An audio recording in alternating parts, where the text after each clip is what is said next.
할렐루야. 하나님 말씀 함께 보실 때 이사야 41장 15절입니다. 함께 봉독하신 분 하나님 말씀을 받으십니다. 보라, 내가 너를 이가 날카로운 새 타작기로 삼으리니 네가 산들을 쳐서 부스러기를 만들 것이며 작은 산들을 겨같이 만들 것이라. 아멘.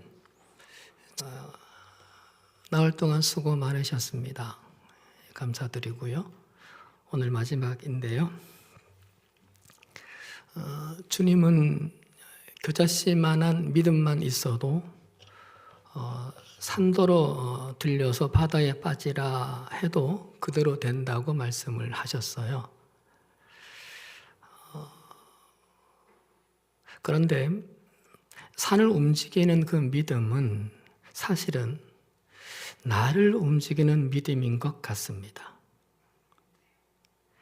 내 무거운 마음과 내 아픈 몸은 산보다 더 크고 더 높은 것 같습니다. 그런 우리를 소망의 자리로 끌어가기 위해 나흘 동안 그래도 소망의 주제로 함께 했습니다.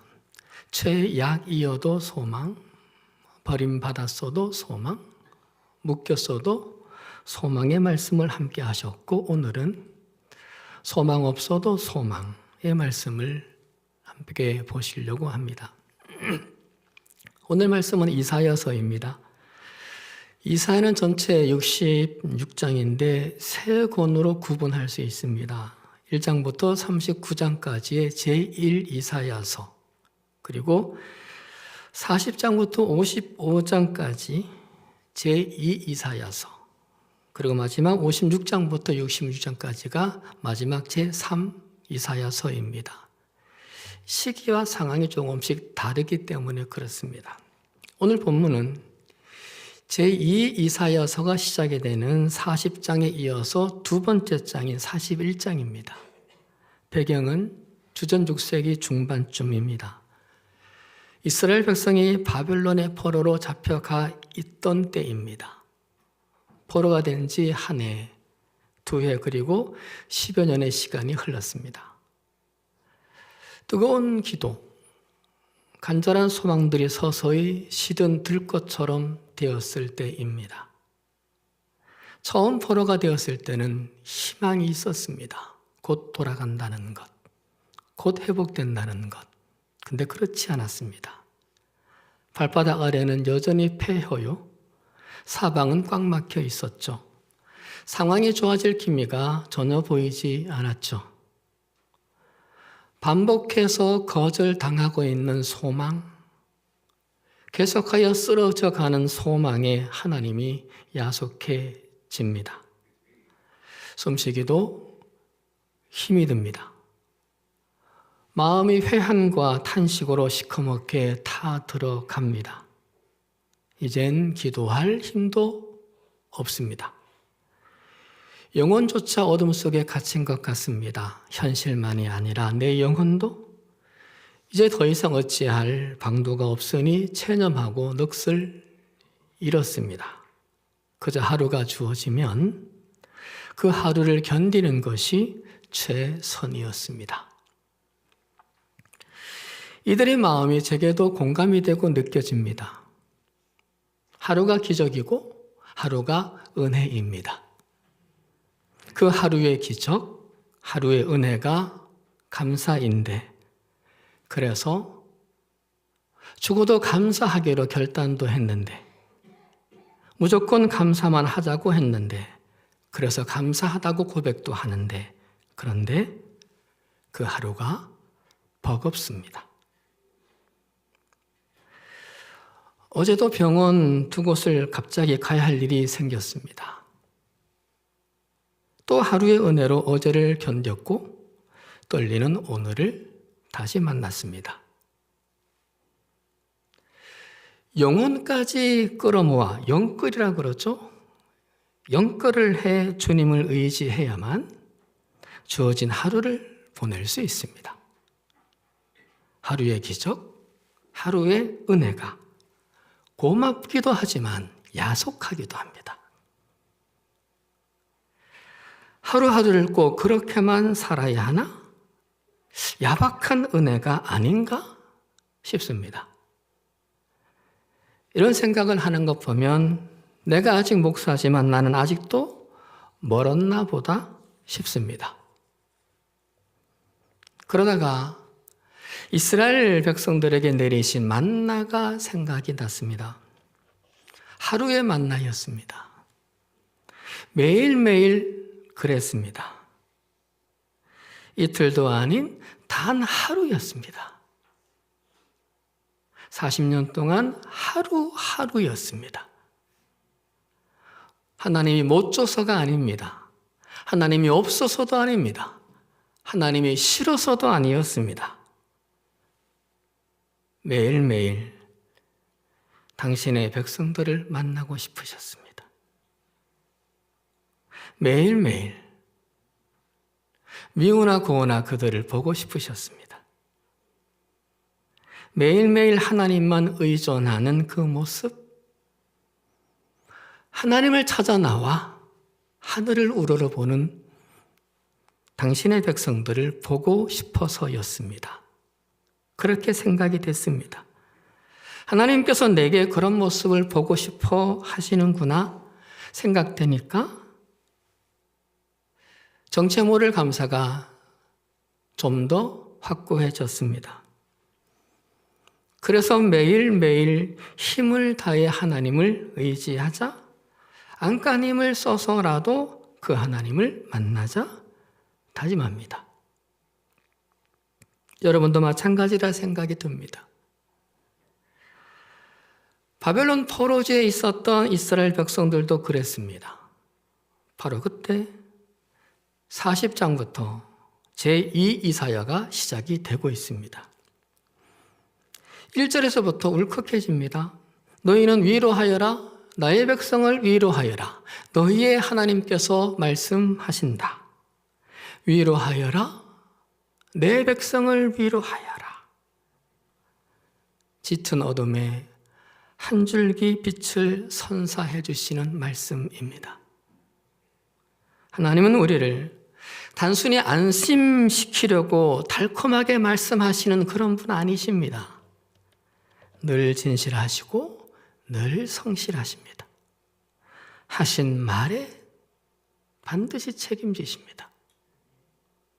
해서 위로하여라 위로하여라 말씀하시는 그 하나님의 위로 안에 들어가려고 40장부터 천천히 읽어가게 됐습니다. 그러다가 41장 8절에서 제 눈이 꽂혔고 뭉클해졌고 먹먹해집니다. 이스라엘 백성들을 향해 그러나 나의 종 너 이스라엘아, 내가 택한 야곱아, 나의 벗 아브라함의 자손아, 이렇게 부르십니다. 같은 사람들을 여러 이름들로 바꾸어서 부르십니다. 먼저 나의 종 너 이스라엘아 부르십니다. 이스라엘을 당신의 종으로 부르십니다. 당신의 것이라는 겁니다. 내가 너의 주인이라는 겁니다. 하나님의 주인 되어 책임지시겠다는 약속입니다. 둘째, 내가 택한 야곱아라고 불렀죠. 야곱은 정말 못난 이름입니다. 그런데 하나님이 택했다는 겁니다. 야곱은 하나님이 이 이름으로 부르지 말라고 해서 바꿨던 이름입니다. 14절에 기록된 것처럼 버러지 같은 너희 야곱아이었기 때문이죠. 멸시나 조롱이 아니라 팩트입니다. 그런데 내가 택한 야곱아 부르십니다. 못났지만 내가 너를 택했다는 겁니다. 내가 너를 좋아한다. 내가 너를 기대한다입니다. 세 번째, 나의 벗 아브라함의 자손아 부르십니다. 이번에는 아브람까지 끌어오시면서 그 멀고 먼 아브라함까지 끌어오시면서 내가 아브라함의 벗이라고 하십니다. 그리고 이스라엘을 하나님이 그렇게 사랑하시는 그 아브라함의 자손으로 부르십니다.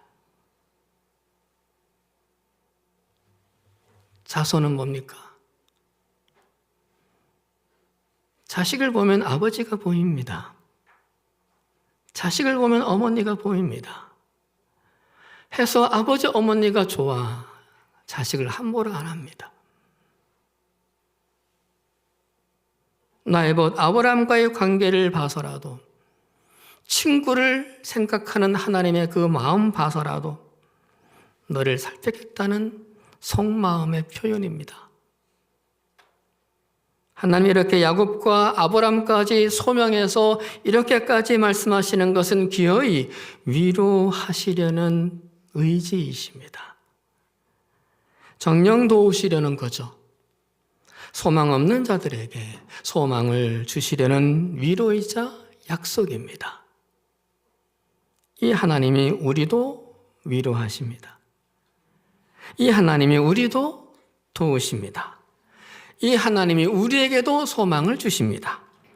우리도 못난 야곱이지만 하나님의 것이기 때문에, 우리도 버러지 같은 야곱이지만 하나님이 택하셨기 때문에, 우리도 소망 없어도 아브라함의 자손이기 때문에. 15절을 볼까요? 오늘 봉독하신 말씀입니다. 보라, 내가 너를 이가 날카로운 새 타작기로 삼으리니 네가 산들을 쳐서 부스러기를 만들 것이며 작은 산들을 겨같이 만들 것이라. 당시 타작기는요, 틈과 틈 사이가 큰 톱니 같은 것들로 엮여져 있습니다. 곡식을 그 사이에 집어넣어서 당기면서 타작을 하는 거죠. 알곡을 빼내는 겁니다. 만약 타작기 날이 무디고 녹슬고 이가 빠지고 고장이 나 있으면 소용이 없습니다. 이스라엘 백성들이 그런데 불행하게도 그랬습니다. 녹슬고 이 빠져 소망이 없게 되었죠. 고장나고 깨져서 소망이 하나도 없게 되었죠. 그런데 하나님은 그 이스라엘 백성들을 이가 날카로운 새 태작기로 새롭게 만들어 주시겠다고 하십니다. 그러니 지금 소망 없다고 포기하지 말고 소망을 가져라 하십니다. 황송한 말씀입니다. 고맙습니다. 그런데 아멘이 되지 않습니다. 어처구니 없는 거짓말 같습니다. 또 부도수표 같습니다. 정말요? 정말요? 이번에는 되묻게 됩니다. 간절한 기도보다 질문이 많아집니다. 친구 목사님들 중에 시골에서 목회하는 분들이 계십니다. 몇 해 전에 들었던 이야기가 어젯밤에 갑자기 생각이 났어요. 수요일 밤 예배에 한 집사님이 처음으로 대표 기도를 맡았대요. 처음 드리는 기도였어요. 기도문을 쓰고 또 쓰고 단단히 준비를 했죠. 기도 시간이 되어서 떨리는 목소리로 기도를 드리기를 시작을 했는데 갑자기 정전이 되었어요. 주여가 나왔는데 아무것도 떠오르지 않았고 어디까지 했는지도 모르겠대. 진땀이 났습니다. 이때 바로 앞자리에 앉은 권사님 한 분이 작은 목소리로 이렇게 말했어요. 예수님 이름으로 간절히 기도드립니다 하고 끝내. 그 이야기를 들은 집사님이 마침내 입을 열어서 기도를 마쳤는데 얼마나 당황을 했던지 이렇게 기도를 마무리했습니다. 예수님 이름으로 간신히 기도드렸습니다. 아멘. 저도 그렇게 웃었었습니다. 간신이라는 말에 처음 들었을 때 웃었었습니다. 친구들과 같이. 근데 어제는 그렇게 다가오질 않았습니다.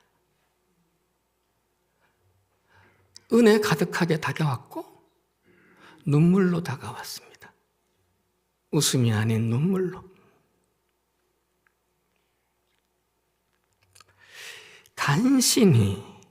간신히라는 그 말이 간절히보다 제게는 더 간절하게 들렸기 때문입니다. 어제는 그랬습니다. 집사님은 정말 간신히였습니다. 하지만 하나님은 간절히로 보셨겠다 싶습니다. 간신히 기도한 것이 간절히 기도한 것보다 더 간절한 때도 있겠다 싶습니다. 하나님이 이스라엘 백성들에게 새 타작기로 만들어 줄 테니 소망을 가지라 할 때에, 소망 가지고 기도하라 할 때에 이스라엘 백성들은 간절한 기도가 나올 리가 없습니다. 나오지 않았습니다. 믿어져야 기도도 간절해져요. 소망이 보여야 기도도 간절해지지 않던가요? 근덕지가 있어야 간절해지죠. 소망이 계속 꺾여보세요. 기도할 힘 없어집니다. 그런데 포로된 자들 중에 기도하는 자들이 있었습니다. 이른바 우리가 잘 아는 남은 자들 말입니다. 믿음의 남은 자들 말이에요. 그들은 기도했습니다. 그러나 그들의 기도 또한 기도는 했으나 간절한 기도일 수는 없었습니다. 똑같은 처지였으니까 간신히 드리는 기도였을 겁니다. 소망이 없지만 그래도 소망을 가지려고 간신히 드리는 기도였습니다. 그런데 하나님은 이들을 이스라엘 땅으로 돌아오게 하셨어요. 간신히 기도를 들어주셨어요. 새 타작기로 만들어 이스라엘을 일으키게 하셨어요. 16절을 볼까요? 너는 여호와로 말미암아 즐거워하겠고 이스라엘의 거룩하는 이로 말미암아 자랑하리라. 이렇게 만들어 주셨습니다. 하나님은 이들의 기도를 간절히 그 이상으로 보셨기 때문입니다. 간신이지만 간절히 이상이었어요. 사랑하는 여러분, 소망이 없어도 간신히의 기도라도 하자는 겁니다. 소망 없는데 간절히가 안 되겠죠. 그러나 간신히라도 하자. 기도할 힘이 없어도 간신히라도 하자. 그 기도를 간절히로 받아주시고 이루시는 하나님의 사랑에 기대서요. 내 믿음의 기대서가 아니라 하나님의 자비로우신 사랑에 기대서요. 해서 지금은 소망이 없어도 여호와로 말미암아 즐거워하게 되시고 여호와로 말미암아 자랑하게 되시길 축원드립니다. 마커스 찬양 인도자 소진영 간사를 잘 아시죠? 찬양을 좀 안다, 좋아한다는 분은 이분은 다 알아요. 모르겠다 그러면 오늘 가서 유튜브에 소진영 쳐보면 금방 뜰 겁니다. 백혈병을 앓고 있었습니다.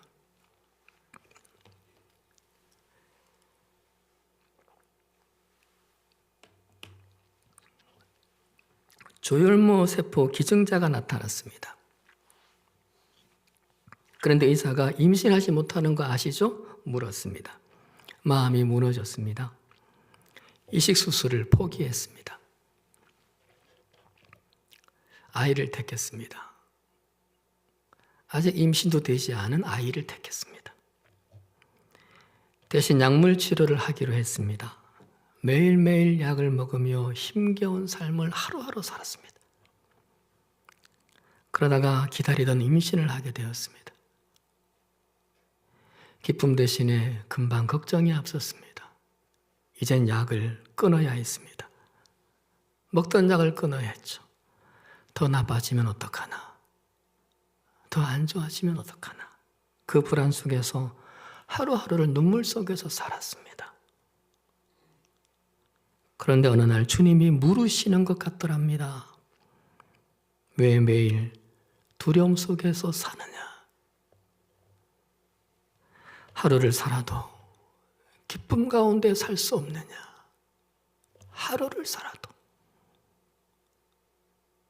하루를 살아도 기쁨으로 살 수 없겠다. 그 질문 앞에서 이 찬양을 지었습니다. 예수 늘 함께 하시네. 가사가 이렇습니다. 고단한 인생길 힘겨운 오늘도 예수 내 마음 아시네.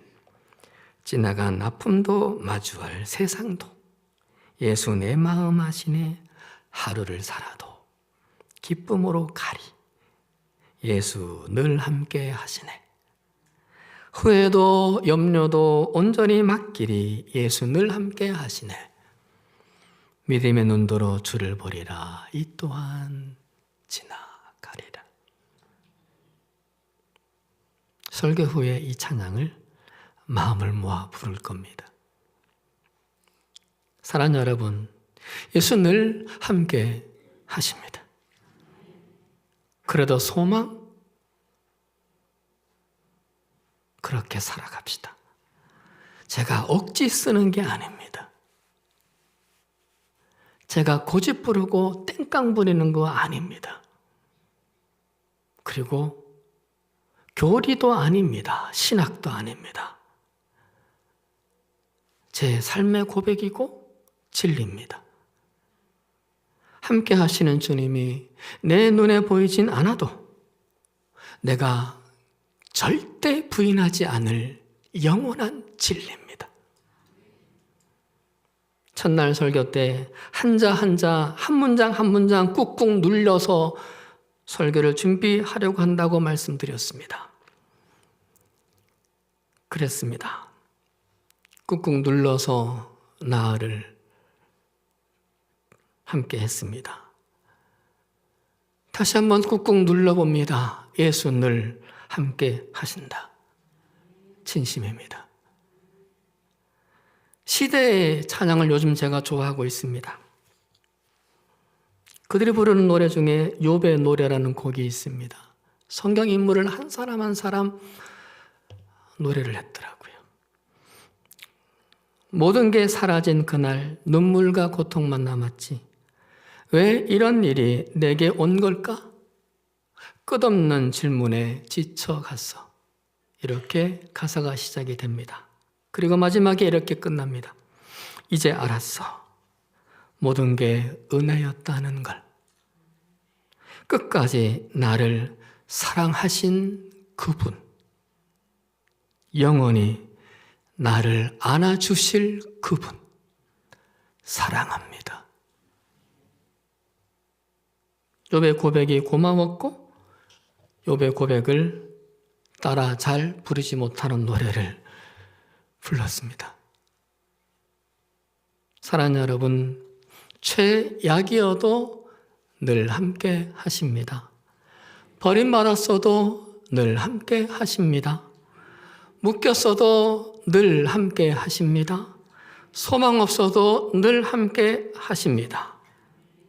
해서 우리는 마지막에 꼭 고백할 겁니다. 사랑했습니다. 사랑했습니다. 말씀 마칩니다. 로마서 15장 13절을 다 함께 읽고 말씀을 정리할까 합니다. 함께 한 목소리로 봉독하실까요? 소망의 하나님이 모든 기쁨과 평강을 믿음 안에서 너희에게 충만하게 하사 성령의 능력으로 소망이 넘치게 하시기를 원하노라. 아멘. 바울의 심정으로 여러분께 축원드립니다. 소망의 하나님이 소망이 넘치게 하시기를. 함께 찬양 드릴까요? 말씀드렸던 예수 늘 함께 하시네. 이 찬양을 마음을 모아 드립시다. 그간의 말씀 더듬어 생각하며 우리의 생각을 모아 믿음을 모아 우리의 사랑을 모아 고백합시다.